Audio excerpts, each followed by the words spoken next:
شروع اللہ کے نام سے جو بڑا مہربان اور نہایت رحم کرنے والا ہے۔ السلام علیکم ورحمۃ اللہ وبرکاتہ۔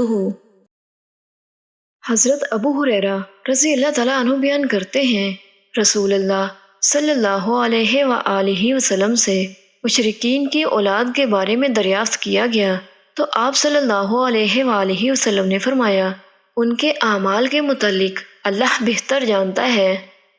حضرت ابو ہریرہ رضی اللہ تعالیٰ عنہ بیان کرتے ہیں، رسول اللہ صلی اللہ علیہ وآلہ وسلم نے فرمایا، اللہ کا ہاتھ بھرا ہوا ہے، دن رات کی سخاوت اسے کم نہیں کرتی۔ تم نے دیکھا کہ اس نے زمین و آسمان کی تخلیق کے وقت سے جو خرچ کیا، اس نے اس کے ہاتھ کے خزانے میں کوئی کمی نہیں کی، اور اس کا عرش پانی پر ہے اور میزان اس کے ہاتھ میں ہے، وہ اسے پست کرتا ہے اور بلند کرتا ہے۔ اور مسلم کی روایت میں ہے، اللہ کا دایاں ہاتھ بھرا ہوا ہے۔ ابن نمیر نے کہا، دونوں ہاتھ بھرے ہوئے ہیں، دن اور رات کی سخاوت اس میں کوئی کمی نہیں کرتی۔